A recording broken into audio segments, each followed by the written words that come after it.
আসসালামু আলাইকুম রহমতুল্লাহি ওয়া বারাকাতুহু। কেমন আছেন সবাই? নিশ্চয়ই আশা করি আল্লাহর রহমতে আপনারা ভালো আছেন।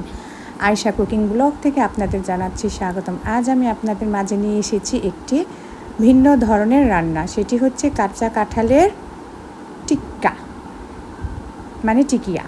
তো এটা কিন্তু সিজনকালে এখন যেহেতু কাঁঠাল, আপনারা কিন্তু এখনই করে খেতে পারেন। তো এটা কিন্তু অনেক সুস্বাদু, আপনারা কিন্তু খেয়েছেন।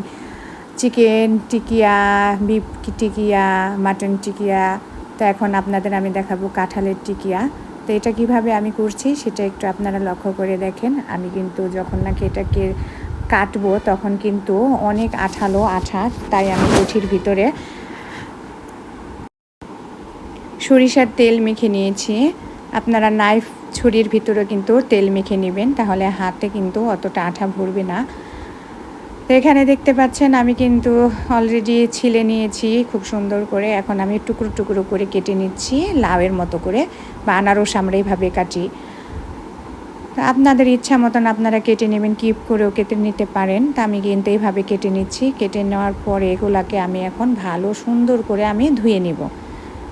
তো ধুয়ে নেওয়ার পরে আমি এগুলাকে কিছুক্ষণের জন্য 20 মিনিটের মতো আমি পানিতে ভিজিয়ে রাখবো। ভিজিয়ে রাখলে কি যে আঠালো আঠালো ভাবটা সেটা কিন্তু উঠে যাবে।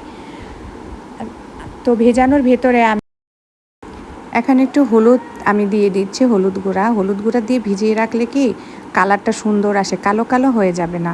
তো এখন আমি তুলে নিচ্ছি। তুলে নেওয়ার পরে দেখবেন কালারটা কিন্তু খুব সুন্দর এসেছে, কালচে হয়ে যায়নি। এখন আমি অল্প পরিমাণে একটু পানি দিয়ে বয়েল করে নিব, মানে খুব বেশি সিদ্ধ না, হালকা পরিমাণে সিদ্ধ করে নিব। এখন আমি চুলার ভিতরে বসিয়ে দিলাম, বসিয়ে দিয়ে আমি কিন্তু আগুনটা দিয়ে দিয়েছি। এখন আমি এদিকে চলে যাব মশলাটা তৈরি করার জন্য। তো এখানে আমি নিয়েছি গরম মশলা। গরম মশলাটা এলাচ, লঙ্কা, দারচিনি, এগুলো সব কিছু মিলিয়ে আমি এখন বেটে নেব গরম মশলাটা। এদিকে কিন্তু আমি একটি বড় সাইজের আলু সিদ্ধ করে নিয়েছি। তো ছোট হলে দুটা হলেই চলতো, এখন আমি বড় নিয়েছি তো তাই একটি আলু নিয়েছি। আলুটা এখন আমি সুন্দর করে ভেঙে আমি আলু ভর্তা যেভাবে বানাই সেভাবে করে আমি মেখে নিচ্ছি। আলুটা দিলে কি এটা নরম হবে, আর আলু তো এমনি বাচ্চারা পছন্দ করে। এই দেখেন আমি কাঁঠালগুলো কিন্তু কাঁচা কাঁঠালেরটা এটা আমি এইভাবে ভেঙে নিব। দেখেন একদম গোস্তের মতো দেখা যাচ্ছে।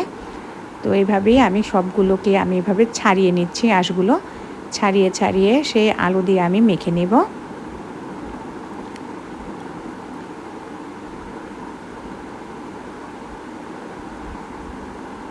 হ্যাঁ, আমি এখন কিন্তু সবগুলোই এখন আমি মেখে নিচ্ছি। দেখেন মাখানো কিন্তু আমার হয়ে গিয়েছে, ছাড়ানো হয়ে গিয়েছে। এখন আমি এর ভিতরে কত সুন্দর হয়েছে দেখেন, আঁশ হয়ে গিয়েছে। এখন আমি এর ভিতরে দিয়ে দিচ্ছি বেসন। আধা কাপ পরিমাণে বেসন আমি ইউজ করব। বেসনটা দিয়ে আমি খুব সুন্দর করে আমি মেখে নিচ্ছি, মেখে নিয়ে মাখা মাখা করে নিচ্ছি।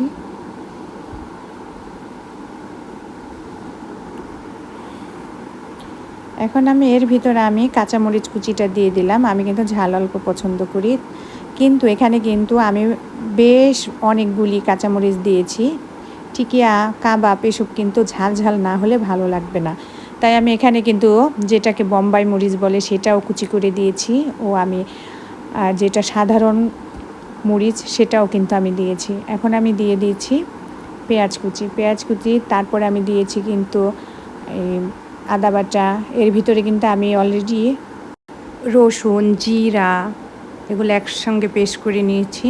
আমি কিন্তু জিরা গুঁড়াটাও দিয়েছি, অ্যাড করে দিয়েছি। এখন কিন্তু সব কিছু আমি সুন্দর করে মেখে নিব। মাখানো হয়ে গেলে আমি এখানে ব্রেড গ্রাম দিয়ে দেব, যেটা আমি টোস্ট বিস্কুট গুঁড়া করে করেছি। যে ব্রেড গ্রামটা আমি দিয়ে দিচ্ছি।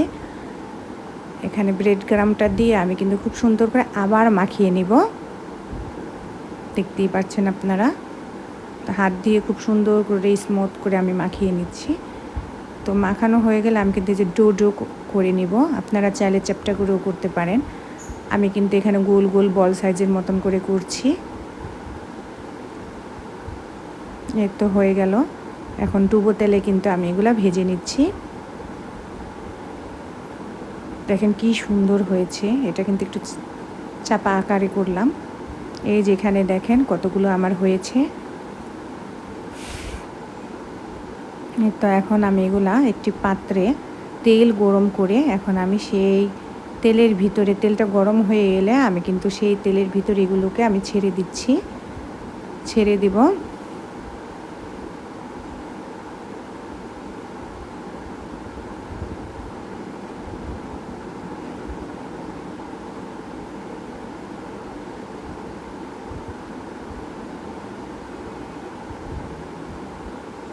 দেখতেই পাচ্ছেন কি সুন্দর হয়ে আছে সারিবদ্ধভাবে। আমি দু একটা উল্টিয়ে নিয়েছি, দেখেন কালারটা এরকম আসছে। আর একটু বেশি ব্রাউন হবে, আর একটু বেশি করে আমি ভেজে নেব। উল্টিয়ে পাল্টিয়ে দিচ্ছি। একটু উল্টিয়ে পাল্টিয়ে না দিলে কিন্তু এক সাইডটা দেখা যাচ্ছে বেশি লাল হয়ে পুড়ে যেতে পারে, আর এক সাইডটা কম হয়ে যাবে। তাই আমি একটু উল্টিয়ে পাল্টিয়ে দিচ্ছি। দেখেন কেমন সুন্দর কালার এসেছে, পারফেক্টলি কিন্তু হয়ে গিয়েছে, অনেক সুন্দর হয়েছে। খেতেও কিন্তু দারুণ, ইয়াম্মি, খুবই টেস্ট খেতে। আপনারা এভাবে ট্রাই করে দেখবেন। দেখেন কত সুন্দর হয়েছে।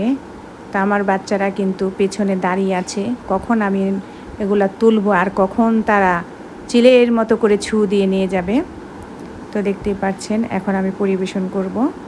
আপনাদের কিন্তু আমি অলরেডি ভেঙে দেখিয়ে দিব ভিতরটা কেমন হয়েছে। একেবারে লোভনীয়, না খেলেই নয়।